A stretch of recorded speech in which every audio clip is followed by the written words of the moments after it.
Welcome to Melbourne, Australia, often considered the arse end of the world. You might think it's the last place on earth for innovation, but per capita we are one of the fastest adopters of new technology, and Bitcoin is no exception. Early in 2014, mainstream media led the world to believe that Bitcoin had collapsed, when in fact it was only the fall of a single exchange. The price bounced back within days. Now that's an event that is unprecedented in the financial world. But the same media outlets didn't want to run that side of the story. So we thought we'd balance the scales and give you the opportunity to make up your own mind. This three-part mini-series will introduce you to some of our innovators, our startups and merchants, our visionaries, and we'll share with you tales of success and the tales of loss. Bitcoin is basically the future of everything. I'm not talking money, I'm talking everything. There's always going to be the early adopters that are there right at the start. And I think in 20 years' time, we're going to look back and think, how could we have actually dealt with physical cash? Bitcoin itself was worth zero for 8 months after it started, and then it gained a value. And why it has that value? Well, it's one of those questions people ask when they first get into it. The first reaction is always like, what is that? And then you're like, oh, it's a Bitcoin machine. And they get so excited. They're like, really? That's a thing now? Yeah, it has no borders. The end game could be that it's an accepted worldwide currency. One of the reasons Bitcoin is attracting such attention is because it's owned by the participants. There is no governing body, and it's available to everyone, regardless of your credit history or geolocation. Bitcoin stems from a platform where people openly collaborate, sharing ideas to develop solutions to complex issues, the results of which are then free for anyone to use or further develop. Quite naturally, from this mentality, people started talking about creating virtual currencies, now known as cryptocurrencies. E-gold and DigiCash were two such attempts. However, their centralised nature meant they were easy targets for governments to shut down. In 2009, a mysterious entity known as Satoshi Nakamoto published a white paper to an online community of cryptographers. Security experts and hackers went through the paper looking for weaknesses. Instead, they collectively decided it was bulletproof. In 2010, WikiLeaks made headlines when their accounts were frozen. Under pressure and in the spotlight, they announced they would start accepting Bitcoin. Knowing the code was in its infancy, Satoshi responded with, "WikiLeaks has kicked the hornet's nest, and the swarm is headed towards us."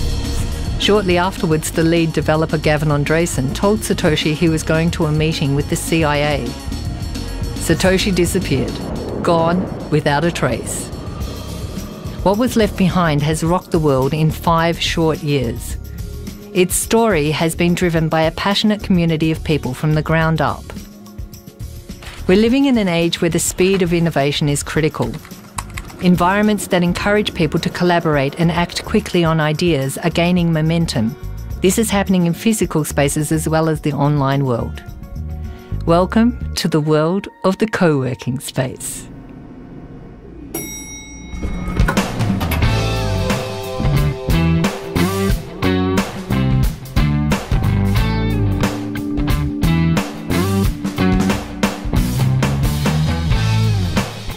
This is Inspire 9 co-working space here in Melbourne, where many startups get their first shot at collaboration with other people and working in an environment really unlike traditional office spaces. You find a lot of resources in other designers, developers, and even business people who are willing to help out and give input into whatever project you're working on. Some really good startups like Adioso, Rome to Rio, Uber were based out of Inspire 9 as well, so it's a great place for people to tap into the resources of the local startup community.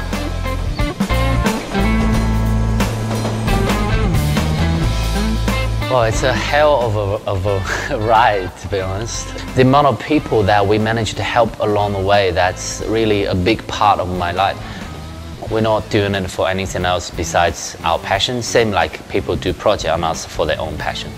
So it's a great experience for me. I would, if I go back, 3.5 years ago, I would do it again, but I probably take half a year break before I start.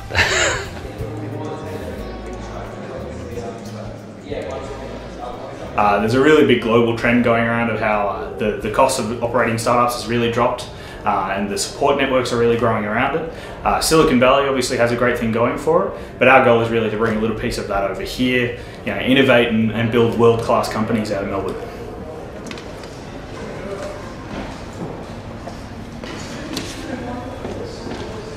So for people who have been going crazy working from home alone, coming to a co-working space is like a breath of fresh air. And for people who are working at the moment, this is a great alternative to a larger corporation or a big business where maybe the culture is a bit stale. We do believe in doing business for good. So people, planet, profit. It's also known as the triple bottom line. Essentially what that means is you can never make any business decisions or financial decisions based on profit alone. You do have to take into consideration the people and the planet as well. So while co-working spaces are ideal networking environments to build and create businesses, a cryptocurrency is created by a global network of computers that communicate via the internet. This setup is known as mining, and the people who run them are called miners. George from The Hub explains.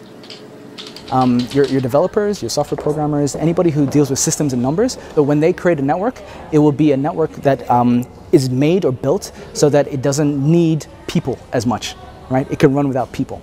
But at the same time, it's the people that created those systems. The Bitcoin mining community, the miners, their form of expression in terms of networking is through the systems and the numbers.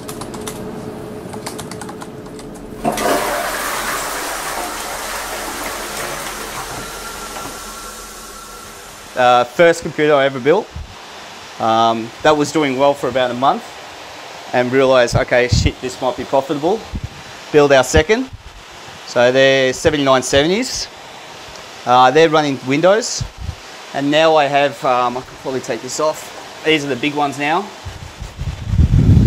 So they're 290Xs and they're hashing at around 880, 890 each using Ubuntu. We didn't use heating once last year, so they actually heated an entire lounge room and kitchen. And there was times where we had to open every window in the middle of winter because it was actually too hot. So they did a good job. I've worked out that the concrete is basically a big heatsink, and it extracts cold air off the bottom, and I've pumped cold air to the top, and then I've got an extractor here which pumps to the roof. So sustainability.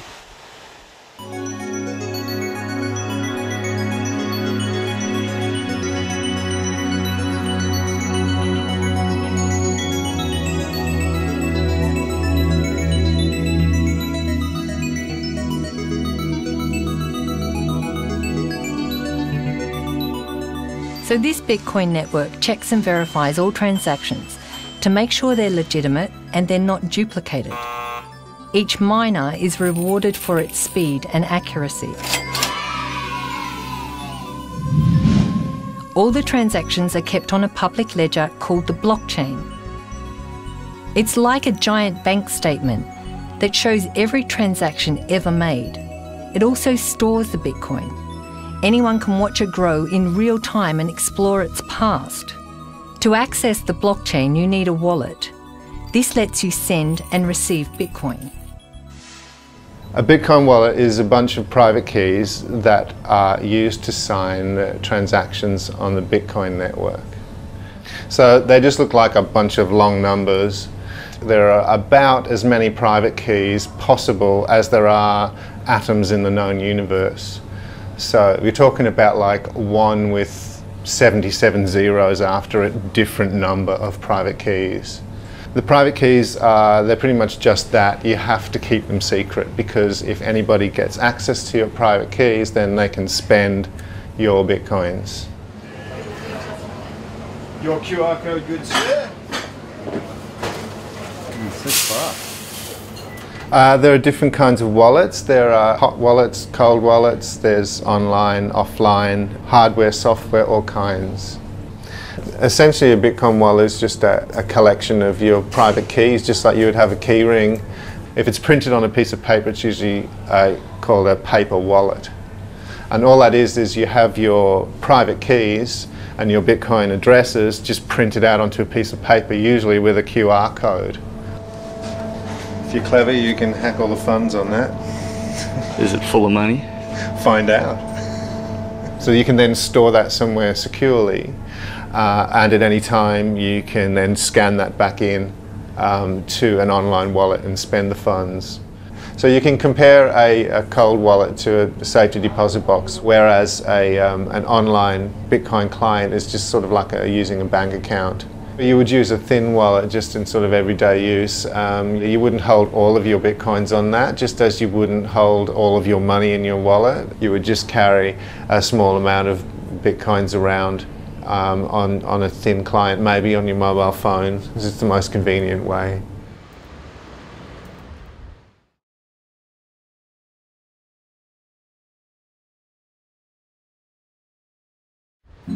So say you had your Bitcoins on your phone and you're ready to spend. Where would you go? Well, there are many shops, cafes, services and online stores who accept Bitcoin. If you thought it was just for computer geeks, think again.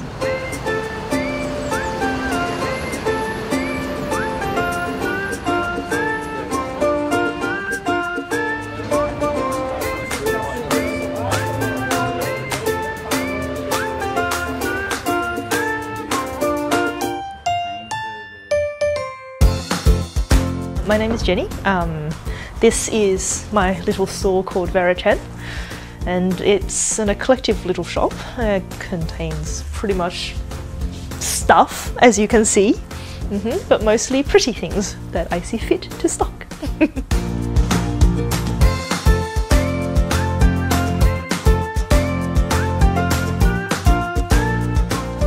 These little things here were the first product that VeriChen ever sold to someone who purchased with Bitcoins, and since then I have renamed these products to BitBunny. Our system's also geared up to print up the receipt to say that you have paid in Bitcoin instead of credit or cash or miscellaneous.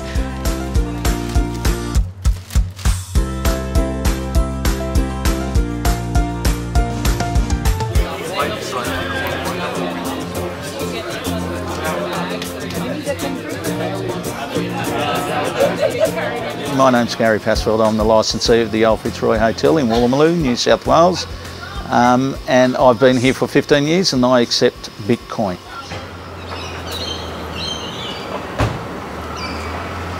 It will be rare that we don't get somebody inquiring about it weekly. It's amazing the exposure we're getting out of it. It's quicker than an EFTPOS transaction. Yes, you do need a tablet, but that's your only outlay. Everything is simple from there.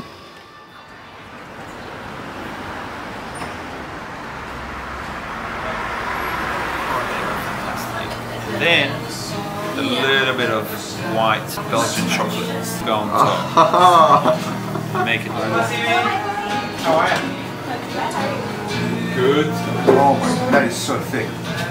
So people who do come to Sydney from all over the world and want to pay Bitcoin, they check out, oh, where can I pay Bitcoin? Oh, the outhouse. All right, it's about letting people have another mean of payment. Why do we need the Australian dollars, the American dollars, the euros, the rubles, whatever it is? For me, it does go back to imagine all the people living life in peace, you know? Imagine no countries. How they pay for it, it's fine with me. Bitcoin, cash, gold rings, whatever. Apparently the ATO says that it's a commodity, the Bitcoin now, it's not a currency. I don't know how many times I have to accept it a currency, you have to use it a currency until the people at the ATO will agree that it's a currency, but you know, eventually it will happen.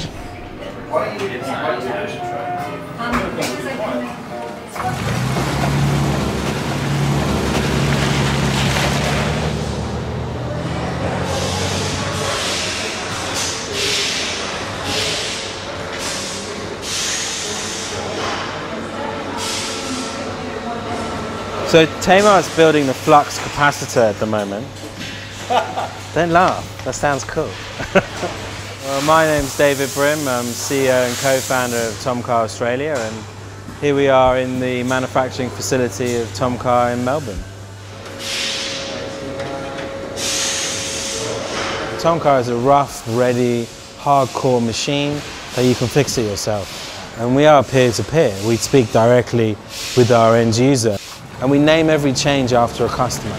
So there's a sheep station in Western Victoria who wanted an extra grab handle on the driver's side.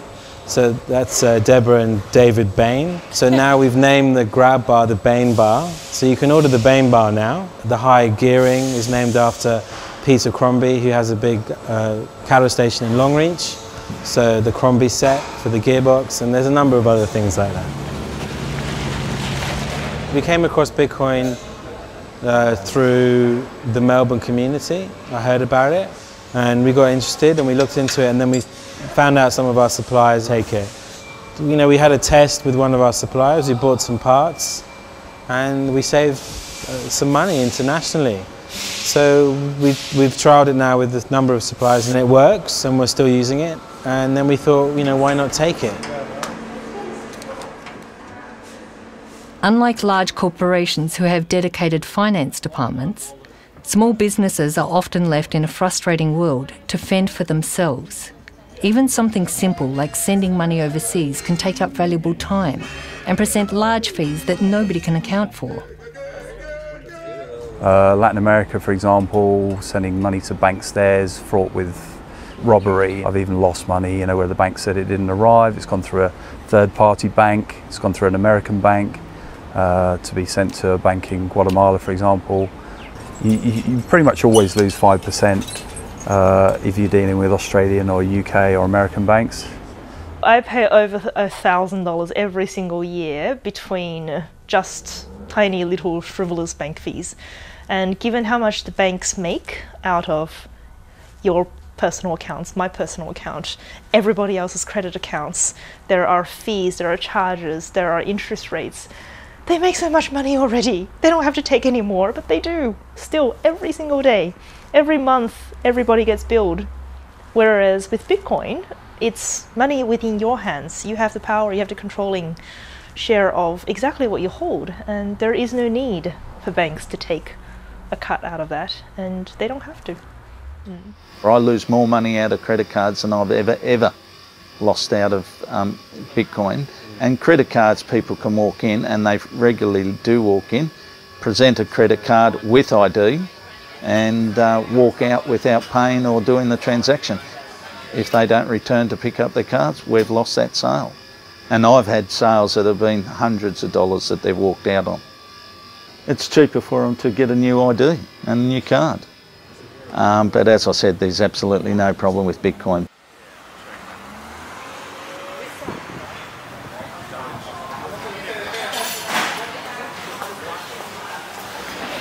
My name's Chris Tay, I'm a pastry chef. This is my shop, Black Star Pastry. We had the first Bitcoin ATM in Sydney installed here about 4 months ago. Yeah, it's been great.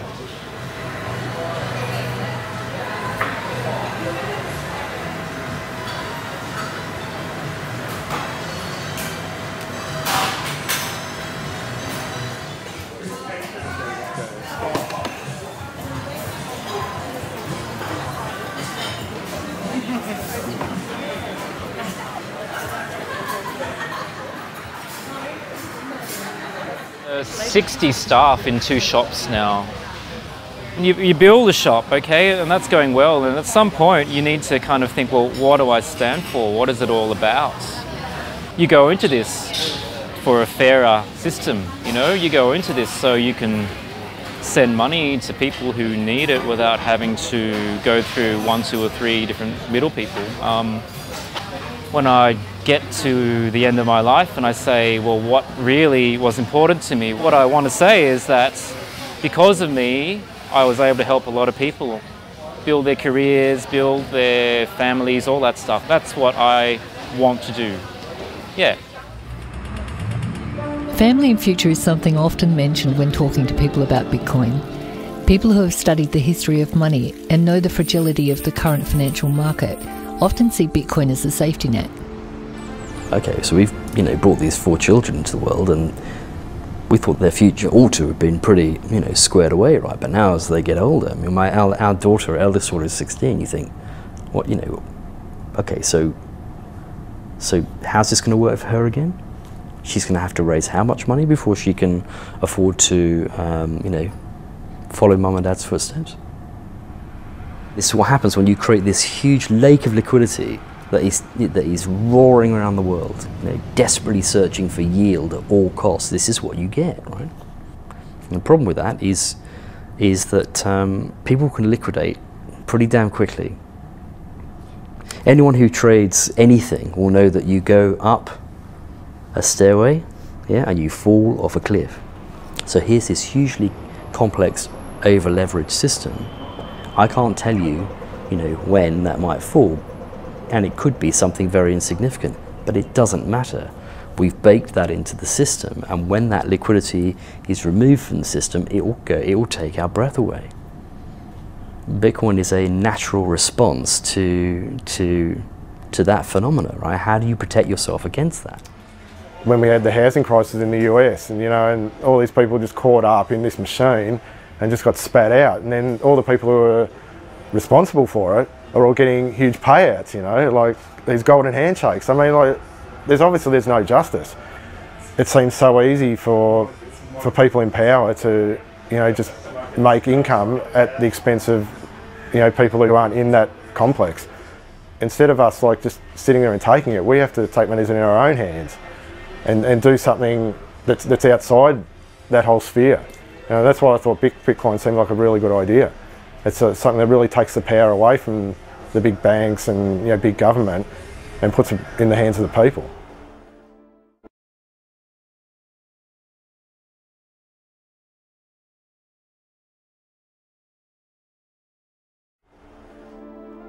Government regulation is a hot topic, especially when sensitive personal information is requested, then filed away in a centralised system the public have no access to. Regulation often overcomplicates life, and many people are now looking for easier ways to transact quickly without bureaucracy. Take, for example, one of Australia's largest industries. So to know what a quantum leap forward Bitcoin is for the gambling industry, you have to consider what it's like gambling with government currency at the moment. This is in Australia, which is a gambling-friendly, well-regulated jurisdiction. It will take at least 15 minutes to sign up and deposit with your credit card. Your credit card can then be charged at any time in the future. All the information you've given them, such as your email address and your postal address, that could be stolen or sold at any time in the future. Then when you want to make a withdrawal, you'll have to verify your ID by sending in a copy of your credit card, sending in the front and back of a government-issued ID, and sending in a utility bill. And then you'll have to wait 2 days for the withdrawal to come. Now, if you used Bitcoin, you can do all of that in less than 2 minutes. Less time than it takes me to explain how long it takes to do it with government currency. And you'll also be able to bet anonymously. You might value your privacy from people you live with. You might be worried about tax implications. You might be worried about legal implications. So Bitcoin can get around all of those problems. Gambling is just another thing that it makes easier. But it's a very popular thing, which is very difficult with government currency.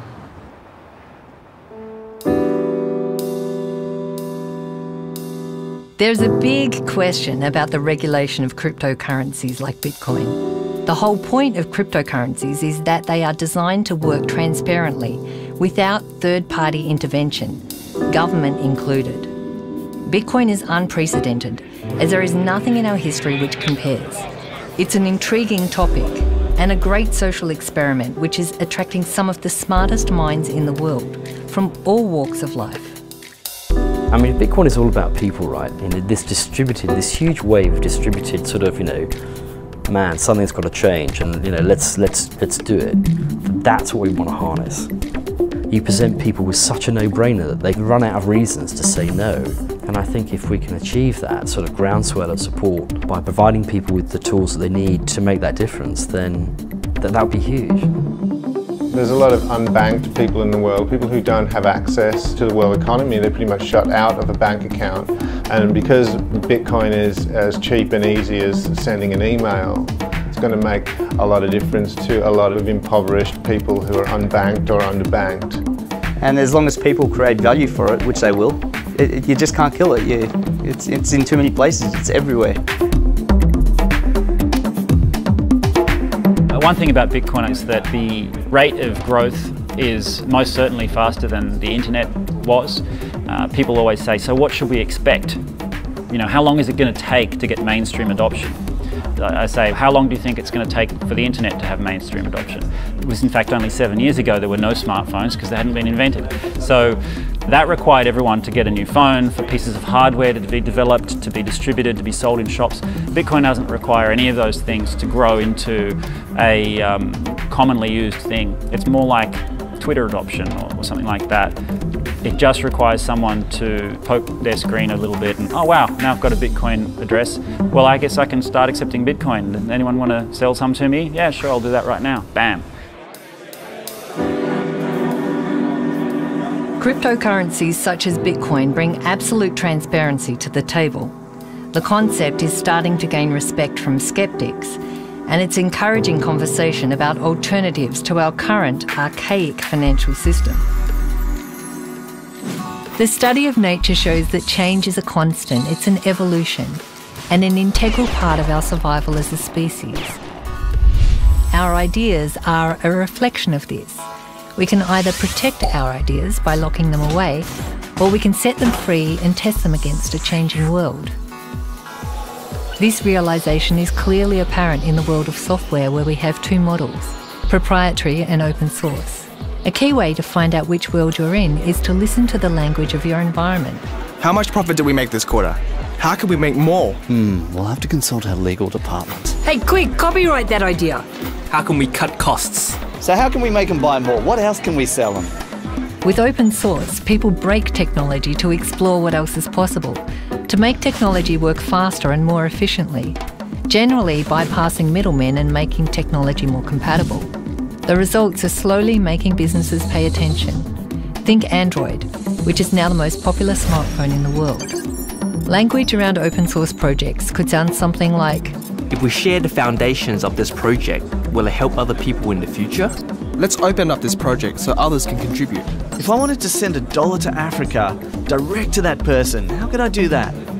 In the case of digital currency, people got together and asked, how can we create a digital money for everyone? As a result of this question, we now have Bitcoin.